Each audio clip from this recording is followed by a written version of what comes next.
Welcome back to the Sharing English podcast, where we explore stories from the English-speaking world, spoken slowly and clearly for curious English learners like you. Let's get started. Hey everyone, it's your host Freya. Today, we're talking about one of the most remarkable people in the history of the United States. Her name is Harriet Tubman.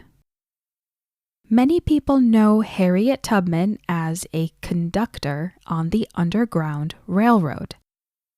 They know she escaped slavery and helped others escape too.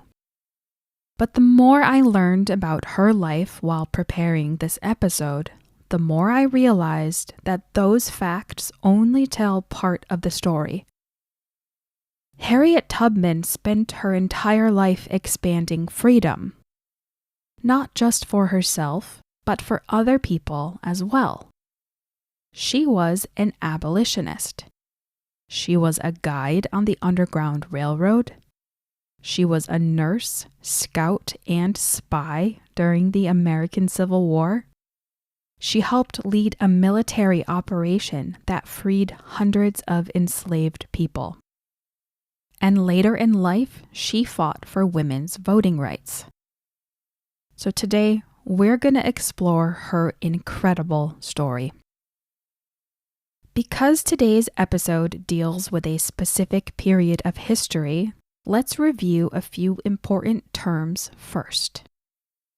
An enslaved person is a person who is held in slavery and denied freedom. An abolitionist is someone who worked to end slavery. The Underground Railroad was not actually underground, and it was not a railroad. It was a secret network of routes, safe houses, churches, and people who helped enslaved people escape to freedom. A conductor on the Underground Railroad was someone who guided freedom seekers from one safe place to another. And suffrage means the right to vote. You'll hear all of these terms throughout today's episode. Harriet Tubman was born around 1822 in the state of Maryland. At birth, her name was Araminta Ross. Her family and friends often called her Minty. She was born into slavery. To understand Harriet Tubman's courage, we first need to understand the world she lived in.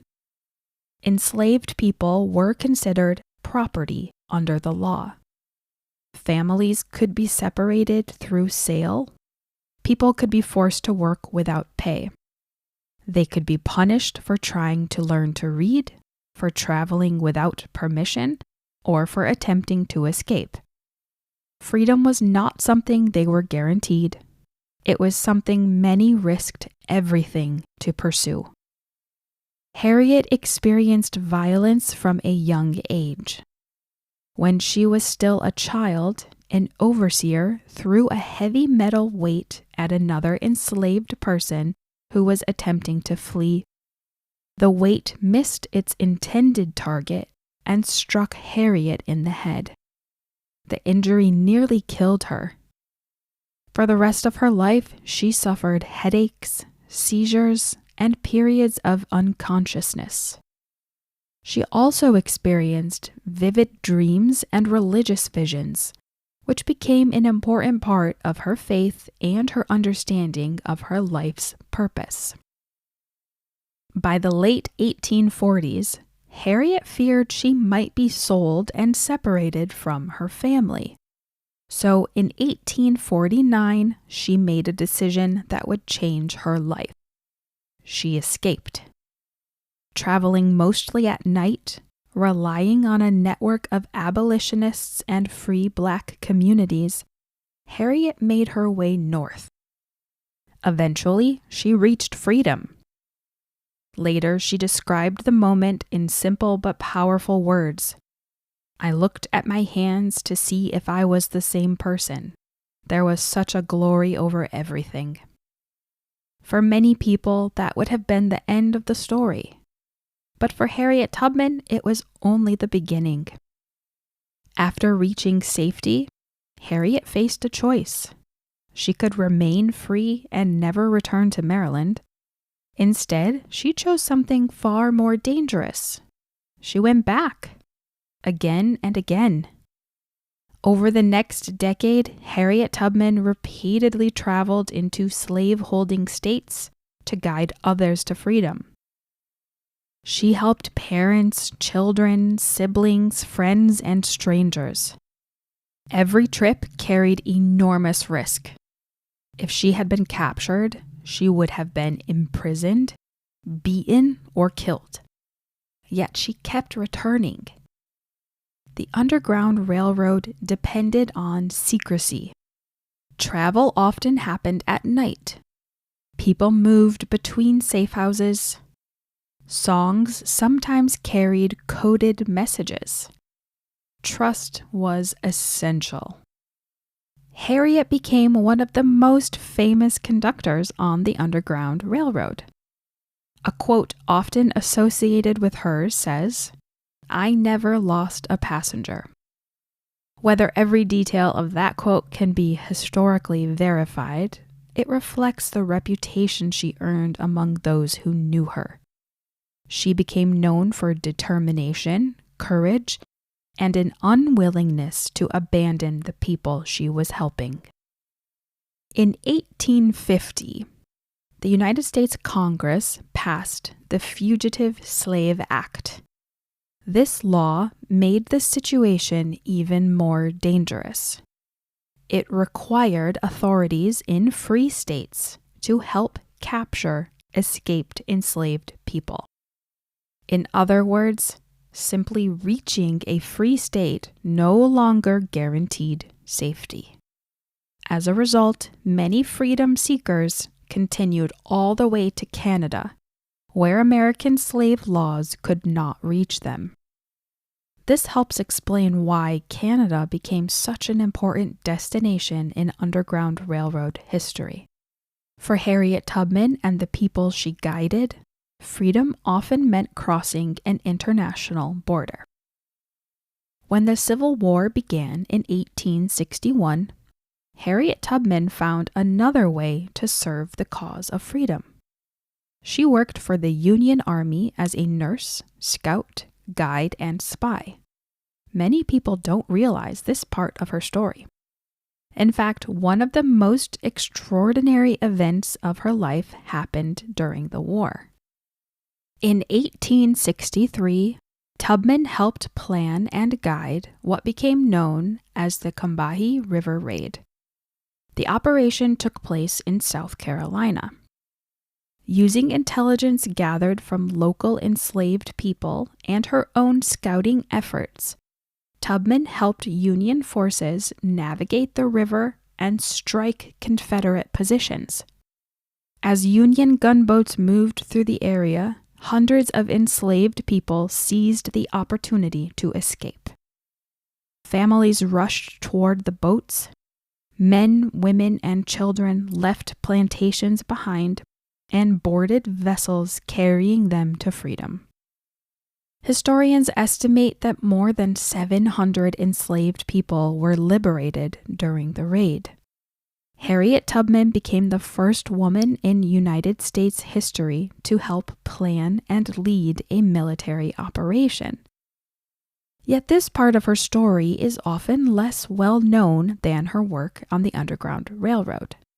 For me, learning about the Combahee River Raid was one of the most fascinating parts of researching this episode. After the war ended, Harriet Tubman continued serving her community. She settled in New York State and spent decades helping others. She supported formerly enslaved people, she established a home for elderly African Americans, and she became involved in the women's suffrage movement. Tubman worked alongside leaders such as Susan B. Anthony and other activists who were fighting to expand voting rights. Once again, her focus remained the same: freedom and opportunity for people who had been denied both. Today, Harriet Tubman is remembered throughout the United States. Schools, parks, roads, and monuments have her name. Her story appears in history books, films, museums, and classrooms. And discussions continue about placing her portrait on the $20 bill.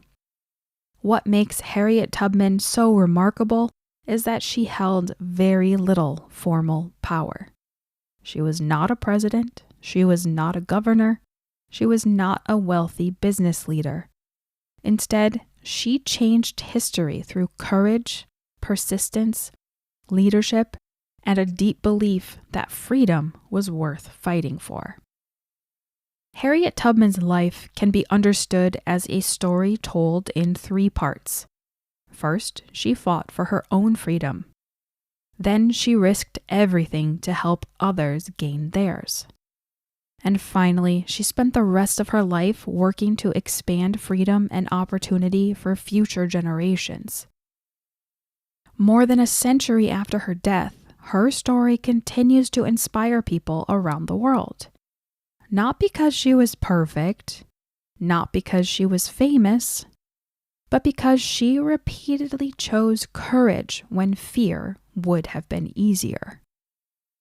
Now, I'm curious, who is someone from your country's history who is remembered not for holding power, but for helping others despite great personal risk? Let me know. Thanks for listening to the Sharing English podcast. If you enjoyed this episode, I'd love it if you'd subscribe, leave a rating or review, and share the podcast with a friend who's also learning English. You can find out more about me and the podcast at our website, www.sharing-english.com. New episodes of the Sharing English podcast are available weekly wherever you listen to podcasts. As always, let me know, what topics are you interested in hearing more about? Until next time, keep listening, keep learning, and keep sharing English.